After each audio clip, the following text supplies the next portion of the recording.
आऊज़बिल्लाहिमिनश्शैतानिर्रजीम बिस्मिल्लाहिर्रहमानिर्रहीम। My dear student, आज हम 10th क्लास का मैथ एक्सरसाइज 1.2 करने जा रहे हैं। इस एक्सरसाइज में वो हमसे पूछ रहा है कि solve the following equation using quadratic formula. Quadratic formula इस्तेमाल करते हुए आप इस इक्वेशन को क्या करें, सोल्व करें। अब क्वाड्रेटिक फार्मूला जिसे हम दो दर्जी फार्मूला भी कहते हैं, कैसे सोल्व करते हैं और उसके लिए कंडीशन क्या होनी चाहिए। दो दर्जी फार्मूला यानी क्वाड्रेटिक फार्मूला को सोल्व करने का क्या तरीकाकार होगा। क्वाड्रेटिक फार्मूला क्या है, हमारे पास x is equal to minus b plus minus under root b square minus 4ac over क्या है हमारे पास 2a। ये हमारे पास क्या है, क्वाड्रेटिक फार्मूला है। तो क्वाड्रेटिक फार्मूला के लिए कौन सी कंडीशन होनी चाहिए, ये कहाँ पे लगेगा। नंबर एक कंडीशन है कि हमारे पास इक्वेशन क्या होनी चाहिए, क्वाड्रेटिक इक्वेशन होनी चाहिए। क्वाड्रेटिक इक्वेशन क्या होती है कि ऐसी इक्वेशन जिसमें वेरिएबल की हाईएस्ट पावर जो है वो क्या हो, 2 हो। ठीक है, तो वो इक्वेशन क्या कहलाती है, हमारे पास क्वाड्रेटिक इक्वेशन कहलाती है। जैसा कि ये इक्वेशन है, इसमें वेरिएबल की हाईएस्ट पावर जो है वो क्या है, 2 है, इसलिए ये क्या है, हमारे पास क्वाड्रेटिक इक्वेशन है। ठीक है, नंबर दो कंडीशन क्या है कि हमारे पास जो क्वाड्रेटिक इक्वेशन है वो स्टैंडर्ड फॉर्म में होनी चाहिए। स्टैंडर्ड फॉर्म से मुराद क्या है कि कांस्टेंट वेरिएबल सारे के सारे जो है किस साइड पे होने चाहिए, लेफ्ट साइड पे होने चाहिए। जैसा कि ये देखें 7x जो है वो ये भी वेरिएबल वैल्यू है, तो ये किस साइड पे है, राइट साइड पर। इक्वेशन में ये साइड लेफ्ट है और ये क्या है, राइट है, तो ये राइट साइड पे है। स्टैंडर्ड फॉर्म में सारे के सारे कैरेक्टर्स लेफ्ट साइड पे होने चाहिए, वेरिएबल भी और कांस्टेंट भी। तो ये दूसरी कंडीशन हो गई, ओके हो गया।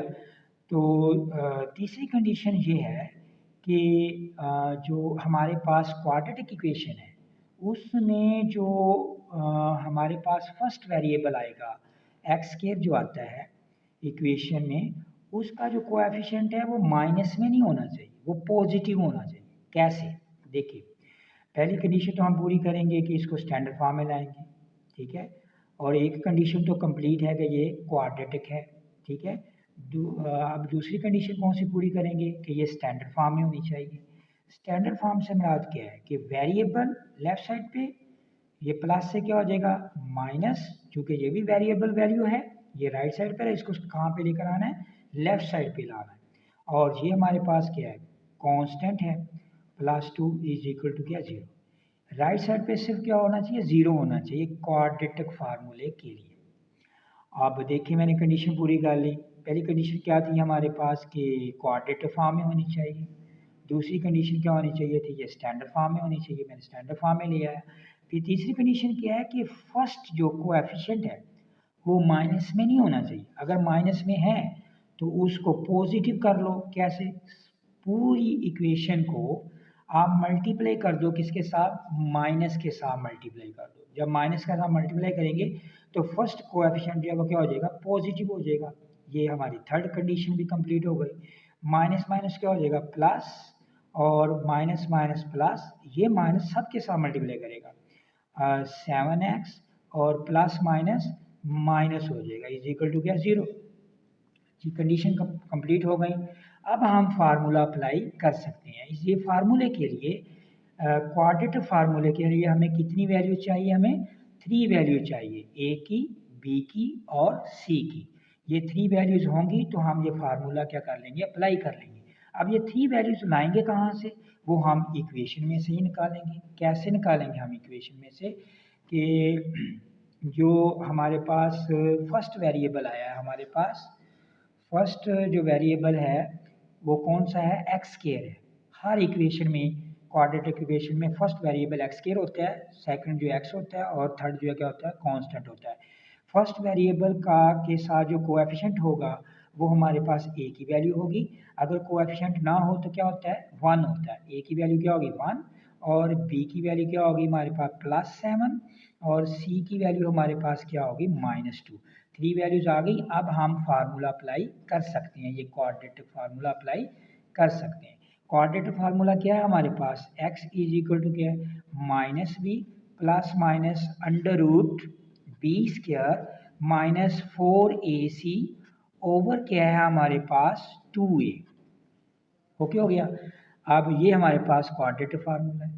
इस क्वाड्रेटिक फार्मूले को हल कैसे करेंगे, इसकी जगह हम वैल्यू पुट करेंगे, ए की जगह ए की, बी की जगह बी की और सी की जगह सी की। वैल्यू पुट कर दें, यहाँ आपने लिखना है putting the value of A B and C. तो अगर ना भी लिखें ये स्टेटमेंट तो कोई इतना हर्ज नहीं है। अब हम वैल्यू क्या करेंगे, पुट करेंगे।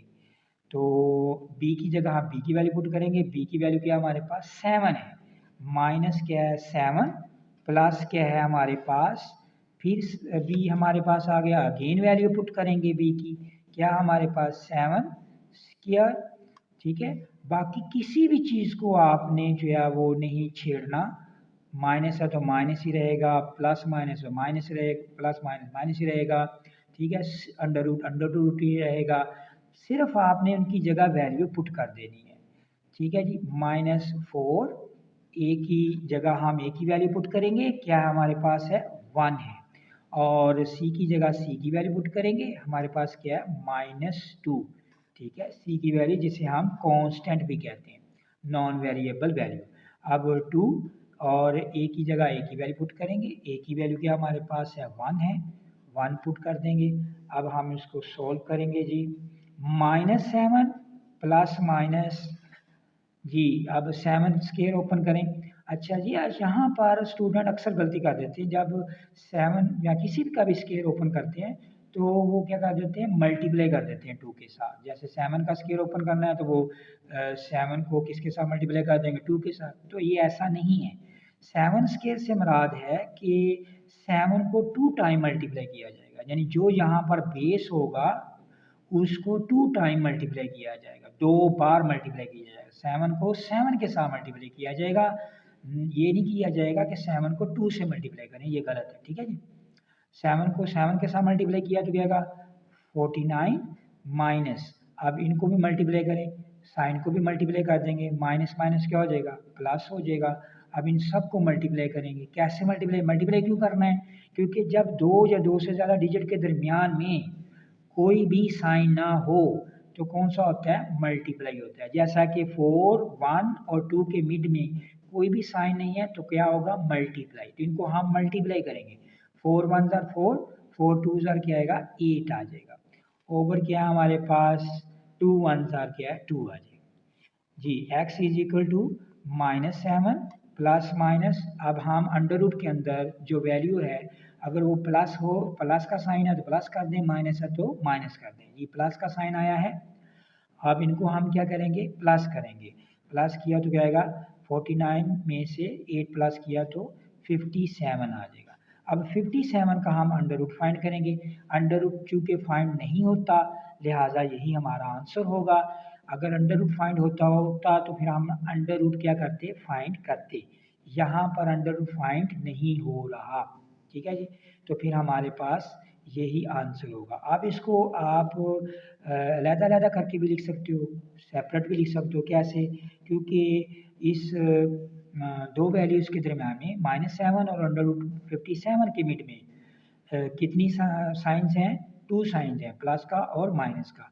ऐसे ही रहने दें, आप अलग-अलग करके भी लिख सकते हैं, क्योंकि 2 साइन है तो लिहाजा इसको 2 बार लिख सकते हो, प्लस का भी लिख सकते हो अलग करके, और हम इसको माइनस का भी लिख सकते हैं, क्योंकि मिड में 2 साइन है। इससे मुराद वो कहने का मतलब उसका कि इस वैल्यू को 2 बार लिख करके सोल्व करिए, एक बार प्लस का और एक बार माइनस का।